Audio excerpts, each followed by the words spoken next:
Decía Tales de Mileto: lo fácil es pensar que conocemos al prójimo, lo difícil, conocerse a uno mismo. Si me preguntan a mí, al matemático griego no le falta ni un ápice de razón en dichas declaraciones.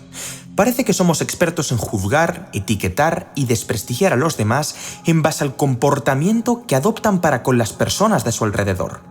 De puertas para afuera, la personalidad ajena es llana, simple, predecible y descifrable. Sin embargo, ¿qué sucede cuando toca analizarnos a nosotros mismos? De repente, emergen de una selva fragosa y profunda complejísimos pensamientos, sentimientos y alegorías de todo tipo que tienen por objeto representar nuestra identidad.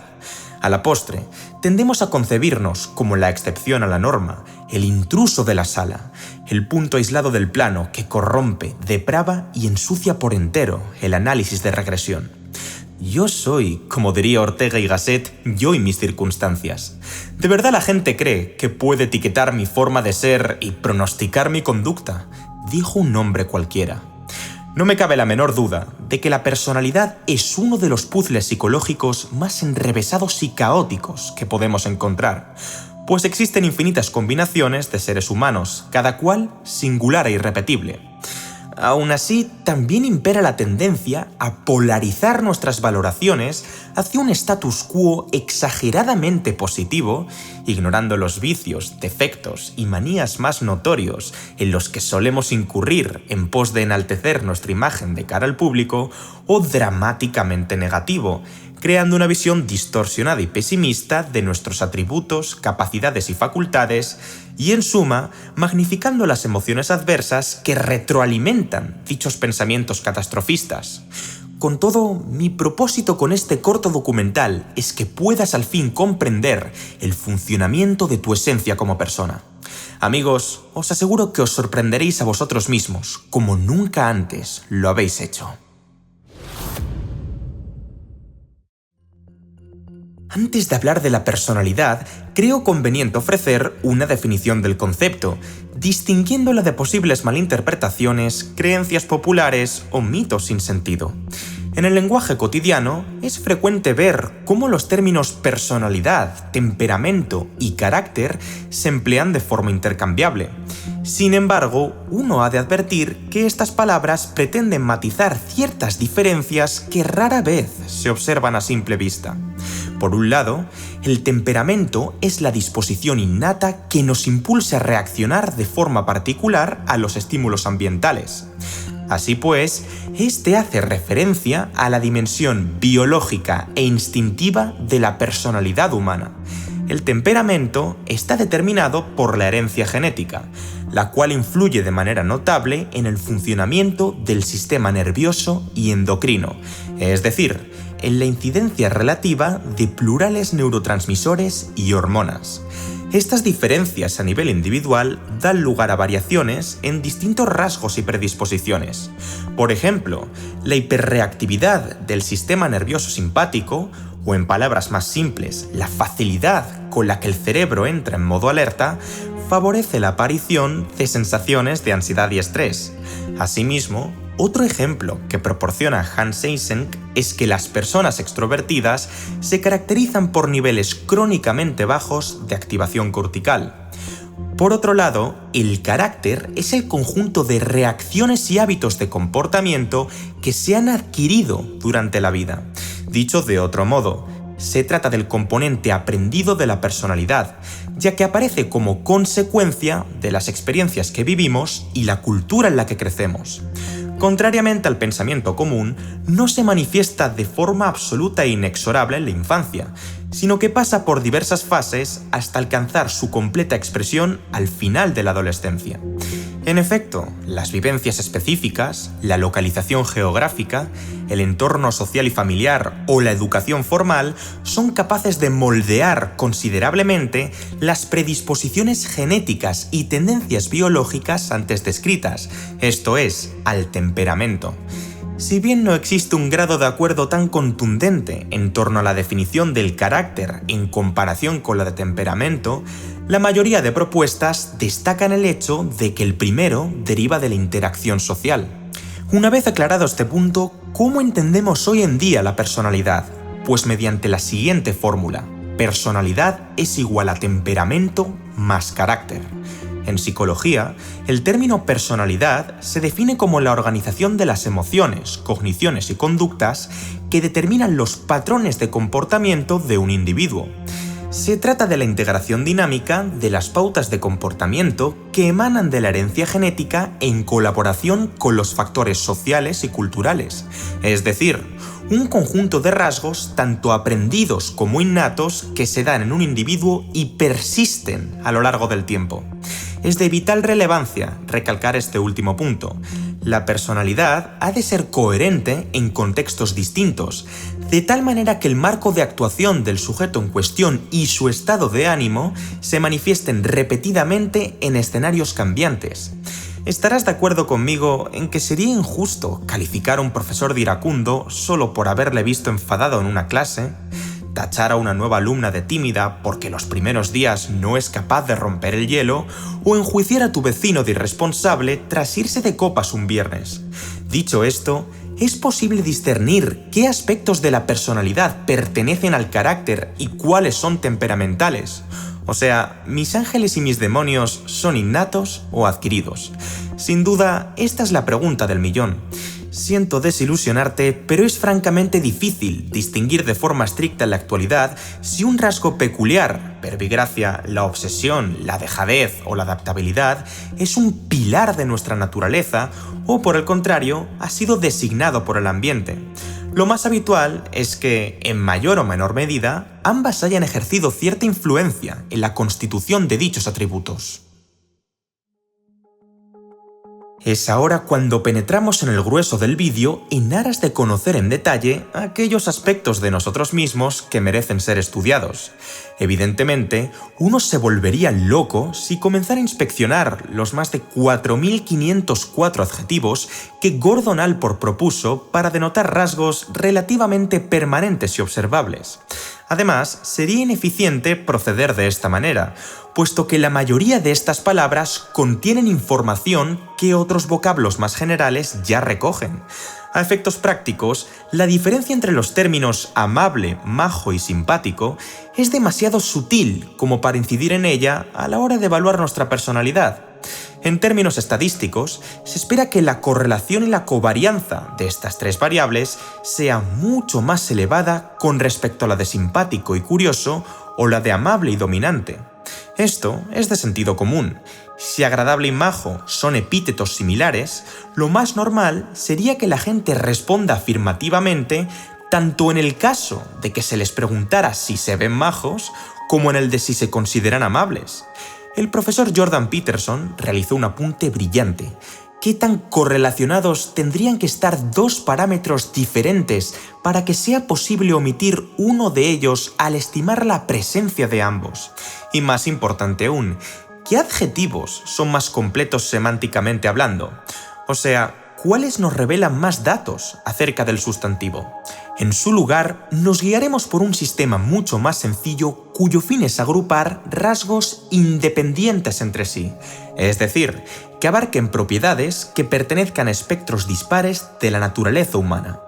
El psicólogo estadounidense Louis Goldberg diseñó el prestigioso modelo de los 5 grandes, o simplemente Big Five, una clasificación o taxonomía de rasgos de personalidad que analiza en profundidad la composición de 5 de sus dimensiones en su sentido más amplio, cumpliendo de este modo con la condición previa. Los 5 elementos principales forman el acrónimo OCEAN: factor o apertura, factor C o responsabilidad, factor E o extraversión, factor A o amabilidad y factor N o inestabilidad emocional. Sin más dilación, vamos con cada uno de ellos. Factor O, apertura. Todos conocemos a esa persona inquieta, ingeniosa y bohemia que busca constantemente vivir nuevas experiencias y concibe su futuro de forma bastante atípica con respecto al resto de la sociedad.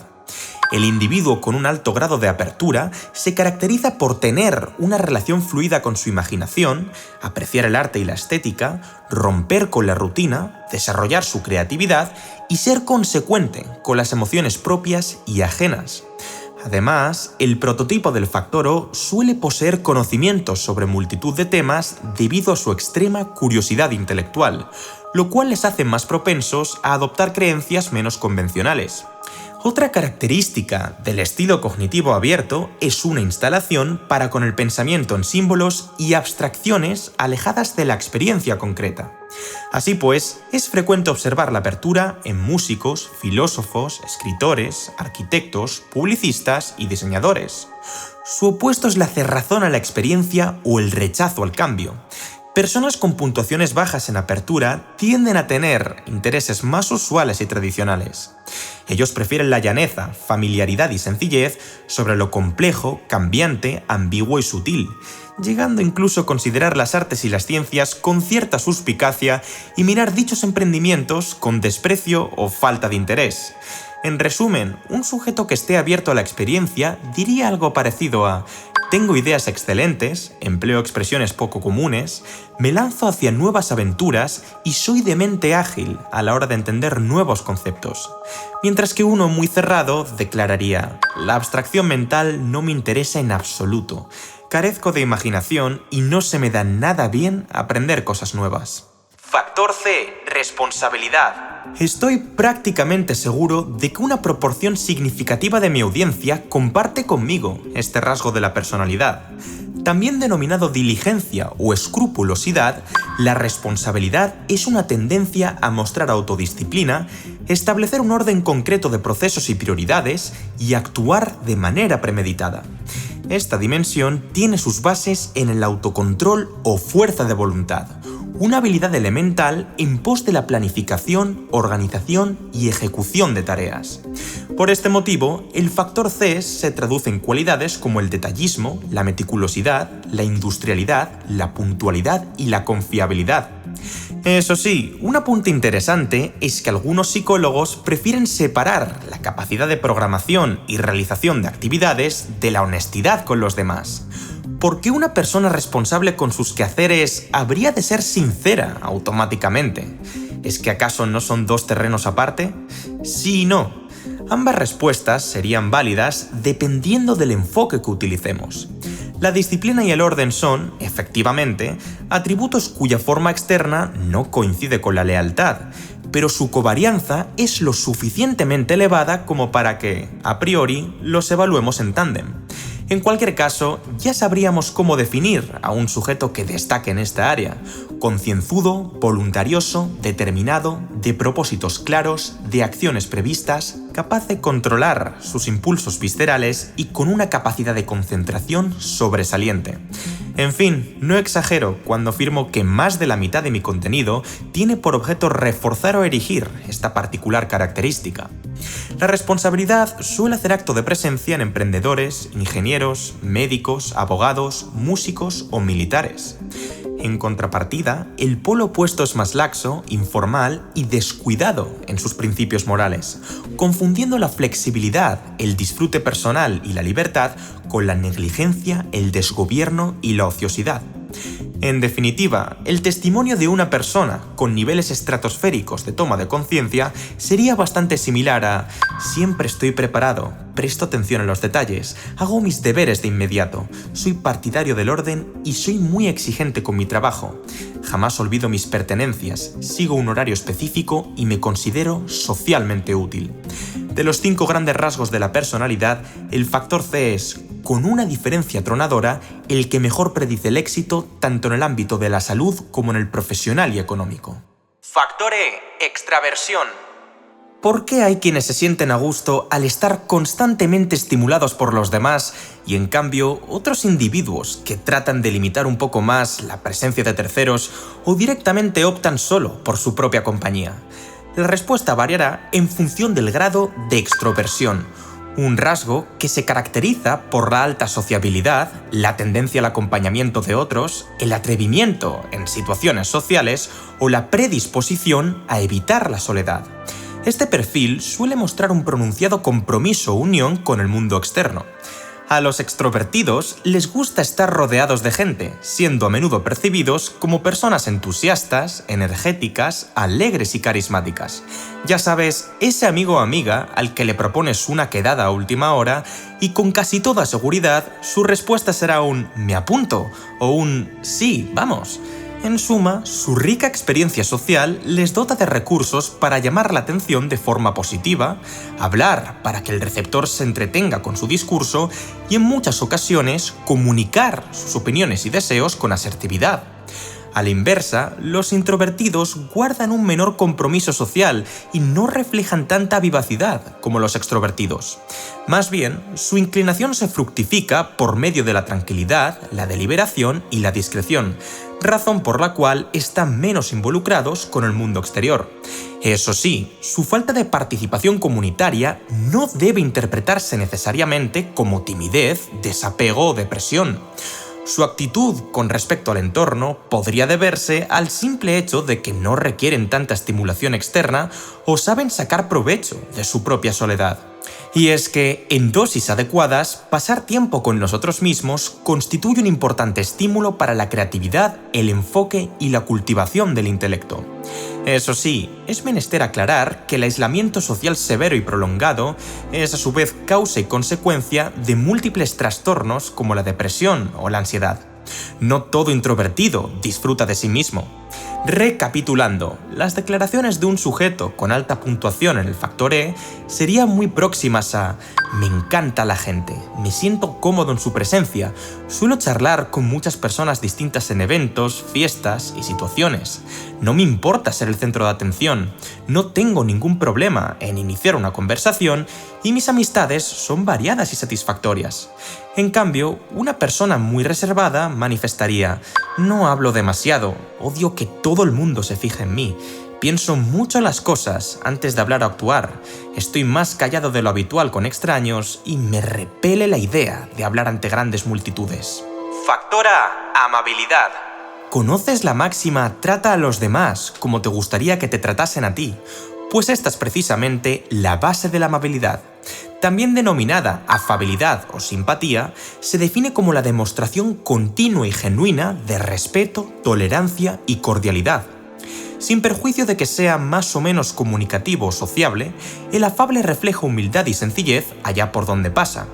Confía en la honestidad de otros individuos, tiene vocación por ayudar a quien lo necesite y empatiza muy bien con los sentimientos ajenos. Además, sus dotes para ponerse en la posición del prójimo le permiten interpretar la realidad desde puntos de vista completamente diferentes, lo cual se traduce en una propensión superior a aceptar otras opiniones, creencias y valores. Sin embargo, como ya deberías pronosticar a estas alturas del discurso, hay una espina para cada rosa. En este caso, el enemigo de la amabilidad es la grosería, esto es, tipos desagradables, rudos y antipáticos que solo velan por sus propios intereses, se despreocupan de las emociones de sus semejantes y utilizan un vocabulario demasiado directo, explícito y, en el peor de los escenarios, peyorativo y violento. A veces, su escepticismo sobre la buena fe de las intenciones de los demás hace que sean percibidos como sospechosos y poco cooperativos.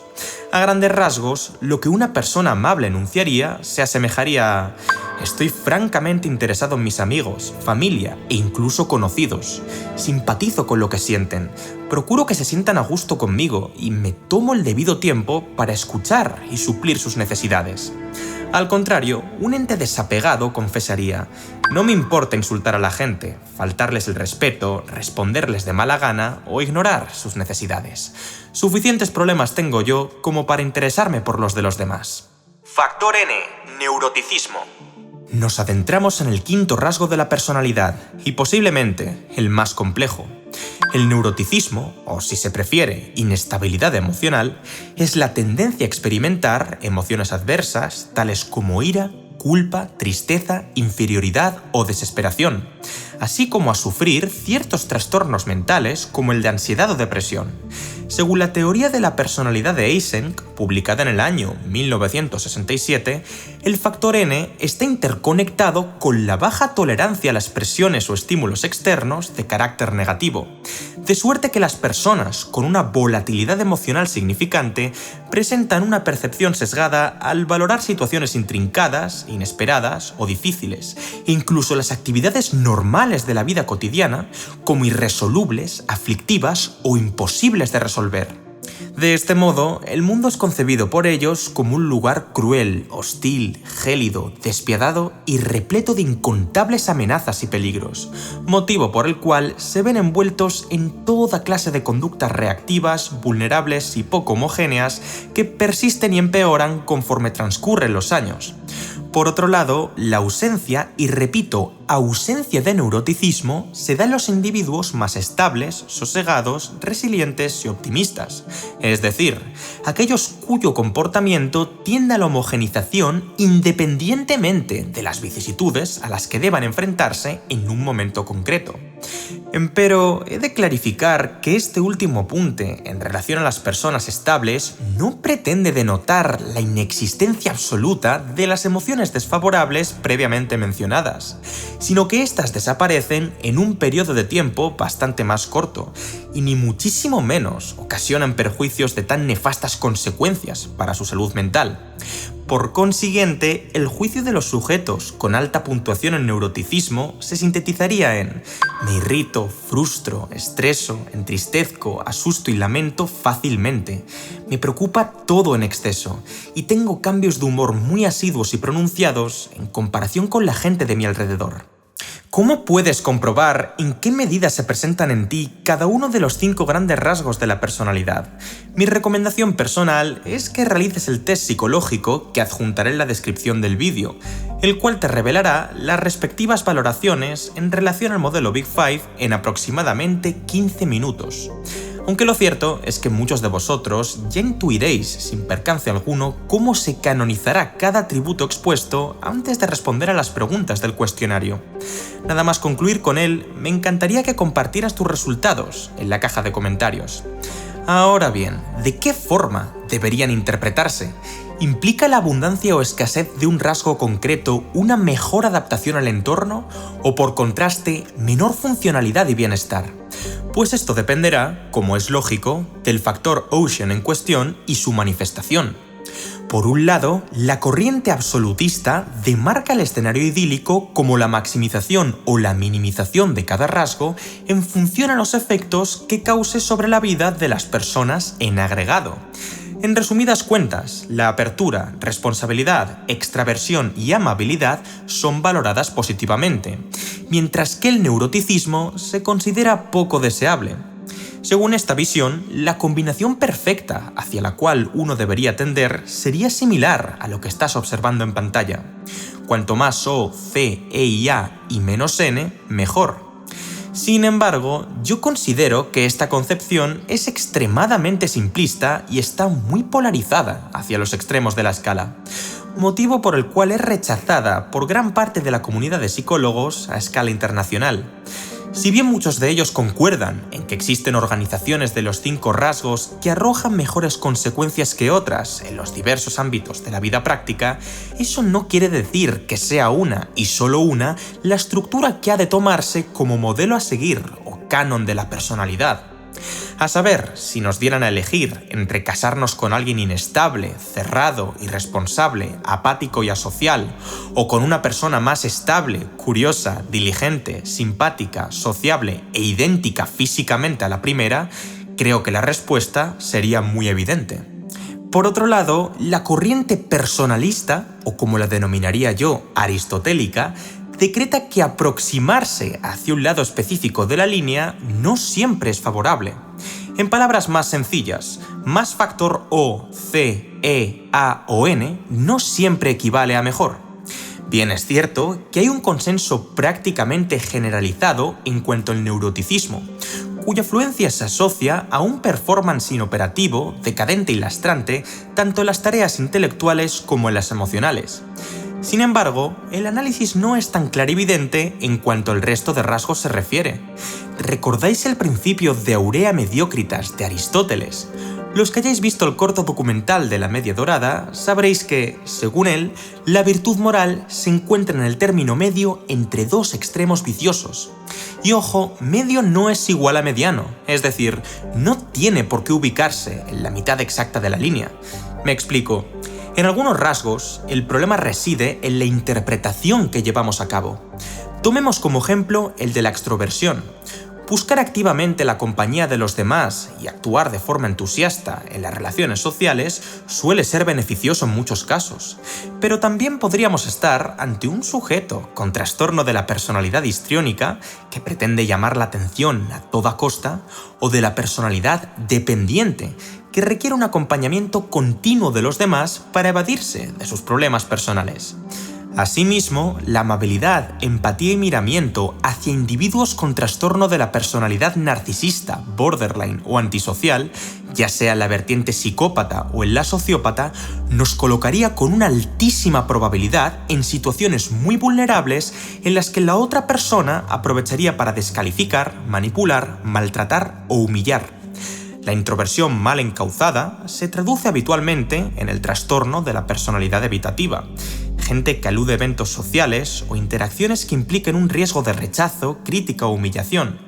Así como la antipatía puede deberse al de la personalidad paranoide, un patrón generalizado de desconfianza injustificada hacia todo el mundo al percibir las intenciones ajenas como malignas y sospechosas. No obstante, como expuse con anterioridad, la soledad presenta numerosos beneficios si se modera con exposiciones razonables de interacción social. Yo mismo me sitúo en el centro exacto de esta escala, y este resultado no me extraña en absoluto. Me gusta compartir momentos con grupos más numerosos, conocer gente nueva y dar conferencias en público, al tiempo que detesto con toda mi alma los eventos multitudinarios y requiero cierto aislamiento, incomunicación y silencio para concentrarme en escribir los guiones de mis vídeos de manera más creativa. En otros rasgos, el problema se sitúa en la mera intensidad de la escala. El caso más típico es el de la responsabilidad, cuyo exceso deriva en el trastorno de la personalidad obsesivo-compulsiva, una preocupación extrema por las reglas, el orden y el control. Si el sujeto no da cabida a cierta proporción de espontaneidad, flexibilidad e improvisación sobre sus normas hiperexigentes y rígidos estándares, acabará frustrado, nervioso o deprimido por no ser capaz de cumplir con todos ellos. Algo parecido sucede en relación a la apertura. Estar inmersos en una caza constante de lo novedoso, abstracto e intelectualmente demandante, sin dejar lugar a la sencillez de las pequeñas cosas de la vida, es la receta perfecta para el distanciamiento.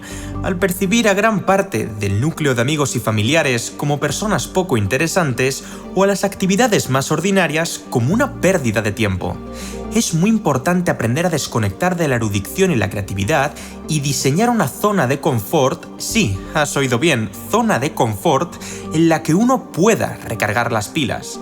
Dicho esto, la conclusión del ensayo es que la personalidad humana es increíblemente aparatosa y extensa.